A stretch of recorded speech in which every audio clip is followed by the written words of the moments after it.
नमस्ते दोस्तों, मैं हूं प्रदीप कुमार। आप देख रहे हैं डिजिटल मार्केट। वीडियो शुरू करने से पहले बता दूं, ये वीडियो एक एजुकेशनल पर्पस के लिए है। अगर आप स्टॉक मार्केट में कोई भी फाइनेंशियल इन्वेस्टमेंट करते हो तो अपने फाइनेंशियल एडवाइजर से सलाह जरूर लें या फिर अपनी सोच समझ के साथ ही स्टॉक मार्केट में इन्वेस्टमेंट करें। अगर आपको स्टॉक मार्केट में कोई भी फाइनेंशियल लॉस होता है तो उसके लिए ये वीडियो रिस्पॉन्सिबल नहीं रहेगी। तो चलो दोस्तों, वीडियो शुरू करते हैं।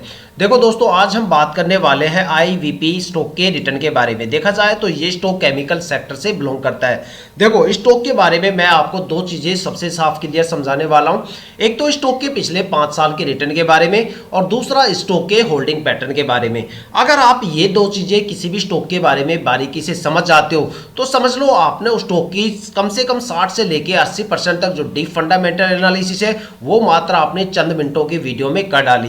देखो, स्टॉक के जो पिछले 5 साल के रिटर्न है उसके बिहाफ पे मैं एक आइडिया आपके साथ शेयर करने की कोशिश करूंगा, एक पैटर्न आपके सामने रखने की कोशिश करूंगा कि भाई ये स्टॉक शॉर्ट टर्म में ज्यादा प्रॉफिटेबल है या फिर ये स्टॉक लॉन्ग टर्म में ज्यादा प्रॉफिटेबल है, या फिर ऐसे कौन कौन से टाइम ड्यूरेशन आपको स्टॉक में देखने को मिल सकता है जहां पे आपको स्टॉक में भर भर के गिरावट और लॉस देखने को मिल सकता है, या फिर ऐसे कौन कौन से टाइम ड्यूरेशन है जहां पे आपको स्टॉक में भर भर के रिटर्न देखने को मिलने वाले हैं। साथ में मैक्सिमम स्टॉक में कितनी ज्यादा गिरावट आपको देखने को मिल सकती है और मैक्सिमम कितना ज्यादा रिटर्न देने का दम ये स्टॉक रखता है। दूसरा, स्टॉक के होल्डिंग पैटर्न के बारे में। देखो, किसी भी स्टॉक में इन्वेस्टमेंट करने से पहले वहां पे एक चीज हमेशा याद रखना। देखो, हमेशा प्रमोटर की होल्डिंग कम से कम 50% या उससे ज्यादा हमेशा होनी चाहिए। अगर किसी भी स्टॉक के अंदर प्रमोटर की होल्डिंग 50% या उससे कम है तो ये समझ लेना कि भाई वहां पे प्रमोटर अपनी होल्डिंग को जल्दी से जल्दी कम करने की कोशिश करेंगे और वहां पे नतीजा ये निकल के आएगा कि स्टॉक के रिटर्न हमेशा गिर जाते हैं और स्ट्रेस लेवल काफी ज्यादा बढ़ जाता है। लेकिन अगर मान लो किसी भी स्टॉक के अंदर प्रमोटर होल्डिंग 70, 80 या 90% या इससे ज्यादा होती है तो या तो वो स्टॉक मल्टीबैगर बन जाता है या फिर वो स्टॉक लॉन्ग टर्म तक एक अच्छा खासा रिटर्न आपको देता है। क्योंकि स्टॉक मार्केट में दो ऐसी कैटेगरी होती है जो सबसे ज्यादा ट्रस्टवर्दी होती है, एक तो प्रमोटर की होल्डिंग और दूसरा DII की होल्डिंग। ये दो ऐसी होल्डिंग होती है जो कंपनी के साथ काफी लंबे टाइम तक रुकने की कोशिश करते हैं और धीरे धीरे करके अपनी होल्डिंग को रिलीज करते हैं। लेकिन अगर इनकी होल्डिंग पैटर्न 50%, इनकी होल्डिंग अगर 50% से नीचे चली जाए तो समझ लेना भाई वहां पे प्रमोटर काफी जल्दी भागने की कोशिश करेंगे और उस स्टॉक में फिर गिरावट के अलावा कुछ भी आपको देखने को नहीं मिलने वाला। दूसरा एक खास पॉइंट और यहाँ पे होल्डिंग पैटर्न में हमें देखना चाहिए, वो होता है कि भाई जो सबसे ज्यादा पैनिक कैटेगरी कौन कौन सी होती है स्टॉक मार्केट में। दो सबसे ज्यादा पैनिक कैटेगरी होती है, एक होता है FII इन्वेस्टर्स और दूसरा होता है पब्लिक इन्वेस्टर्स। अगर आप ये सोच रहे हो कि भाई पब्लिक इन्वेस्टर्स सबसे ज्यादा पैनिक होते हैं तो यहाँ पे आप बिल्कुल गलत हो, क्योंकि सबसे ज्यादा जो पैनिक होते हैं वो FII होता है। कभी देखना मार्केट में जब भी गिरावट होगी तो पब्लिक इन्वेस्टर्स कभी भी अपनी पूरी की पूरी होल्डिंग को सोल्ड आउट करके नहीं जाते, लेकिन कई केस में FII क्या होता है कि अपनी 50% या कई बार पूरी की पूरी होल्डिंग को सोल्ड आउट करके निकल जाते हैं। तो सबसे ज्यादा पैनिक होते हैं FII, क्योंकि FII का जो मार्केट एनालिसिस स्किल होती है वो पब्लिक इन्वेस्टर्स से 2 कदम आगे होती है। पब्लिक इन्वेस्टर सिर्फ ग्लोबल मार्केट के जो डोमेस्टिक मार्केट है उसके बारे में ज्यादा एनालिसिस करते हैं, लेकिन FII का मतलब होता है फॉरेन इन्वेस्टर्स। वो इन्वेस्टर्स जो डोमेस्टिक मार्केट के साथ साथ ग्लोबल मार्केट में भी इन्वेस्टमेंट करते हैं। जब उनको पता चलता है कि भाई ग्लोबल मार्केट के अंदर गिरावट का माहौल शुरू हो गया या फिर वहां पे गिरावट होने वाली है बड़े लेवल पे, तो वो यहाँ पे सबसे पहले बिकवाली करते हुए नजर आते हैं। और इसी वजह से क्या होता है, जब वो बिकवाली करके निकल जाते हैं तब पब्लिक इन्वेस्टर्स को समझ में आता है कि मार्केट में एक बड़ी गिरावट यहाँ पे जन्म लेने वाली है। दूसरी बात कि मार्केट के अंदर जो 11:30 से लेकर 1:30 बजे का टाइम ड्यूरेशन होता है वहां पे हमें FII सबसे ज्यादा एक्टिवेट देखने को मिलती है। और क्योंकि वहां पे एक्टिवेट का जो सबसे बड़ा रीजन है वो ये है कि उस टाइम ड्यूरेशन में 11:30 से लेकर 1:30 बजे के टाइम ड्यूरेशन में काफी ग्लोबल मार्केट के या तो प्री सेशन चलते रहते हैं या पोस्ट सेशन चलते रहते हैं या काफी ज्यादा मार्केट एक्टिव रहती है। और जिस स्टॉक में FII की होल्डिंग सबसे ज्यादा रहती है वो स्टॉक उस टाइम सबसे ज्यादा फ्लक्चुएशन में रहते हैं या फिर वहां पे आपको सबसे ज्यादा गिरावट देखने को मिलती है। इसलिए हमेशा एक्सपर्ट यही बोलते हैं कि भाई किसी भी स्टॉक में इन्वेस्टमेंट करने से पहले वहां पे प्रमोटर की होल्डिंग 50% से ज्यादा होनी चाहिए और FII की होल्डिंग जितनी कम रहेगी समझ लो उस स्टॉक में आप एक अच्छा खासा रिटर्न मार्केट से गेन करके जाओगे। लेकिन अगर प्रमोटर की होल्डिंग कम है और FII की होल्डिंग ज्यादा है तो समझ लेना उस स्टॉक में फिर आपको जितनी जल्दी एग्जिट कर लो वही आपके लिए, आपके पोर्टफोलियो के लिए ज्यादा हेल्दी रहता है। तो देखा जाए तो स्टॉक के सबसे पहले मैं 5 साल के रिटर्न आपको दिखाने वाला हूं, जिससे हम एक अंदाजा लगाएंगे, एक पैटर्न यहां पे आपको दिखाने की कोशिश करेंगे कि ये स्टॉक शॉर्ट टर्म में ज्यादा प्रॉफिटेबल है या फिर लॉन्ग टर्म में ज्यादा प्रॉफिटेबल है। अगर इस स्टॉक के पिछले 5 साल के रिटर्न की बात करें तो देखते हैं शॉर्ट टर्म में अलग अलग टाइम ड्यूरेशन की होल्डिंग करने पे आखिर स्टॉक ने अपने इन्वेस्टर्स को कितना रिटर्न या फिर यहां पे कितनी गिरावट देखने को मिली। अगर स्टॉक में 1 वीक की होल्डिंग की बात करें तो 1 वीक में स्टॉक में करीब 3.25% से ज़्यादा की गिरावट हमें देखने को मिली। 1 मंथ की अगर होल्डिंग की बात करें तो एक महीने में स्टॉक में करीब 9.25% के करीब एक अच्छी खासी गिरावट दर्ज हुई है। अगर स्टॉक में 3 महीने की होल्डिंग की अगर बात करें तो 3 महीने में स्टॉक में करीब 4% से ज़्यादा की गिरावट देखने को मिलती है। और अगर स्टॉक में 6 महीने की होल्डिंग की बात करें तो यहाँ पे करीब 5.25% से ज़्यादा की गिरावट हमें देखने को मिलती है। अगर स्टॉक में 9 मंथ की होल्डिंग की बात करें तो करीब 14.5% से ज़्यादा का रिटर्न स्टॉक ने 9 महीने में दिया है। अब बात करने वाले स्टॉक के लॉन्ग टर्म के बारे में देखते हैं। लॉन्ग टर्म में अलग अलग टाइम ड्यूरेशन की होल्डिंग करने पे आखिर हमें स्टॉक से कितना रिटर्न या फिर गिरावट देखने को मिलती है। अगर स्टॉक में 1 ईयर की होल्डिंग की बात करें तो एक साल में स्टॉक में करीब 20% से ज़्यादा की गिरावट देखने को मिली।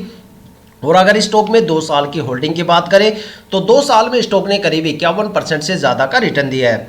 और अगर स्टॉक में 3 साल की होल्डिंग की बात करें तो 3 साल में स्टॉक ने करीब 58.5% से ज़्यादा का रिटर्न दिया है। और अगर स्टॉक में 4 साल की होल्डिंग की बात करें तो 4 साल में स्टॉक ने करीब अपने इन्वेस्टर्स का पैसा करीब 1.5 गुना से ज़्यादा करके दिया है। देखा जाए तो यहाँ पे 169% से ज़्यादा का 169% से ज़्यादा का रिटर्न स्टॉक ने 4 साल की होल्डिंग पे दिया है।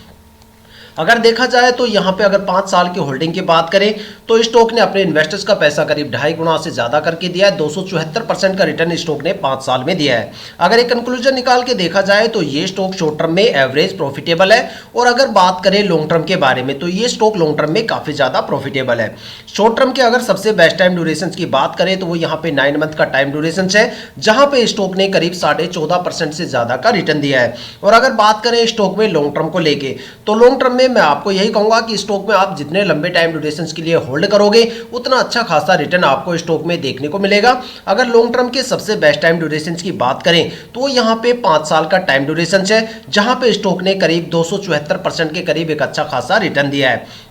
देखा जाए तो आप स्टॉक में किसी भी टाइम ड्यूरेशन में एंट्री ले सकते हो, लेकिन लॉन्ग स्टॉक में आप जितने लंबे टाइम ड्यूरेशन के बाद एग्जिट करोगे उतना अच्छा खासा रिटर्न आपको स्टॉक से देखने को मिलेगा। अगर आप स्टॉक में ये सोच के इन्वेस्टमेंट कर रहे हो कि भाई स्टॉक में 2-4 महीने या 6 महीने हम होल्ड करेंगे और एक अच्छा खासा रिटर्न मार्केट से लेके चले जाए, तो ऐसी गलती भाई बिल्कुल भी मत करना, क्योंकि शॉर्ट टर्म के लिए ये स्टॉक बिल्कुल भी प्रॉफिटेबल नहीं है। यहाँ पे एक अच्छा खासा प्रॉफिट लेने के लिए या तो आपको स्टॉक को 9 मंथ होल्ड करना पड़ेगा या फिर 1 साल से ज़्यादा लंबे टाइम ड्यूरेशन के लिए स्टॉक को होल्ड करना पड़ेगा, तभी आपको स्टॉक से एक अच्छा खासा रिटर्न देखने को मिल सकता है। लेकिन पिछले 5 साल के रिटर्न के बेस पे हम स्टॉक में डिसीजन नहीं बना पाएंगे कि क्या हमें स्टॉक में ट्रेड करना चाहिए या नहीं करना चाहिए। मैंने पहले भी आपको बताया था कि हम स्टॉक की होल्डिंग पैटर्न को भी देखेंगे, जिससे आप एक सही से डिसीजन ले सकते हो कि क्या हमें स्टॉक में इन्वेस्टमेंट करना चाहिए या नहीं करना चाहिए। तो इस स्टॉक के होल्डिंग पैटर्न पे भी एक नज़र डाल लेते हैं। अगर होल्डिंग पैटर्न पे नज़र डालें तो देखते हैं यहाँ पे प्रमोटर की होल्डिंग 71% से ज़्यादा है। अगर देखा जाए तो पिछले साल भी यहाँ पे 71.32% प्रमोटर होल्डिंग थी, जो इस साल भी सेम है। तो इसका मतलब है कि भाई प्रमोटर अपनी होल्डिंग में कोई भी चेंजेस नहीं कर रहे हैं, प्रमोटर लंबे टाइम तक रुकने की यहाँ पे कोशिश कर रहे हैं। तो जाहिर सी बात है स्टॉक लंबे टाइम तक आपको रिटर्न देने वाला है। जैसा मैंने पहले वीडियो के स्टार्टिंग में कहा कि भाई प्रमोटर की होल्डिंग यहाँ पे 50% से ज़्यादा होनी चाहिए, और तो बिल्कुल यहाँ पे प्रमोटर की होल्डिंग 50% से ज़्यादा है। तो सबसे पहले हमारा डिसीजन यही बनता है कि स्टॉक में हम इन्वेस्टमेंट कर सकते हैं। दूसरा, यहाँ पे जो एफआईआई की होल्डिंग मैंने आपको बताया कम से कम होनी चाहिए। तो यहाँ पे जो पिछले साल एफआईआई की होल्डिंग थी 0.01% थी, जो इस साल घट के 0.0% हो गई। ये सबसे बड़ा पॉजिटिव पॉइंट हमें स्टॉक में देखने को मिलता है। देखा जाए तो डीआईआई की होल्डिंग भी यहाँ पे 0.02% है, जो पिछले साल भी यही थी। ये भी अपने होल्डिंग को बिल्कुल मेंटेन करके चल रहे हैं। और यहाँ पे जो पब्लिक इन्वेस्टर्स की होल्डिंग है, पिछले साल यहाँ पे 63.69% थी, जो इस साल बढ़ के 24.11% हो गई है। तो यहाँ पे पब्लिक इन्वेस्टर्स की जो होल्डिंग है उसमें इजाफा हो गया। तो देखा जाए तो यहाँ पे जो एफआईआई की होल्डिंग है वो कम होती हुई नजर आ रही है, लेकिन पब्लिक जो पैनिक इन्वेस्टर्स की जो कैटेगरी है पब्लिक इन्वेस्टर्स, यहाँ पे आपको होल्डिंग इंक्रीमेंट आपको देखने को मिली। तो जैसा मैंने आपको बताया था कि होल्डिंग पैटर्न कैसा होना चाहिए, और उसके अकॉर्डिंग अगर वो चीज़ें अगर आप देखते हो और यहाँ पे आपको सारा डेटा देखने को मिलता है, तो आप यहाँ पे डिसीजन ले सकते हो कि भाई क्या स्टॉक में आपको इन्वेस्टमेंट करना चाहिए या नहीं करना चाहिए। ये आपका खुद का डिसीजन है। चीज़ें मैंने आपको बता दी, डेटा आपके सामने आ गया, ठीक है। पिछले 5 साल के रिटर्न यहाँ पे आ गए, तीनों चीज़ मैंने यहाँ पे बता दी। अब डिसीजन है आपका कि भाई आपको स्टॉक में इन्वेस्टमेंट करना चाहिए या नहीं करना चाहिए। कमेंट करके जरूर बताना। तो दोस्तों, ये थी अब तक की सबसे लेटेस्ट इन्फॉर्मेशन IVP स्टॉक के रिटर्न को लेके। अगर आपके माइंड में कोई भी ऐसा स्टॉक है जिसमें आप इन्वेस्टमेंट करने की सोच रहे हो, या फिर आपने उस स्टॉक में इन्वेस्टमेंट कर दिया और आपको स्टॉक के रिटर्न के बारे में बिल्कुल नहीं पता, तो आप हमें कमेंट करके अपने स्टॉक का नाम बताइए, हम आने वाली वीडियो में आपके स्टॉक को जरूर कवर करेंगे। अगर आप इस वीडियो पे नए हो या फिर चैनल पे नए हो तो चैनल को सब्सक्राइब जरूर कीजिएगा, ताकि हम जितने भी डीपली एनालिसिस करके आप लोगों के लिए वीडियो लेके आते हैं उसकी नोटिफिकेशन आप तक सबसे पहले पहुंचे, ताकि आप स्टॉक मार्केट के हर पहलू से रूबरू रहें, अपने आप को अपडेट और अपग्रेड करते रहें। इसी के साथ ये वीडियो समाप्त करते हैं, मिलते हैं नेक्स्ट वीडियो के साथ।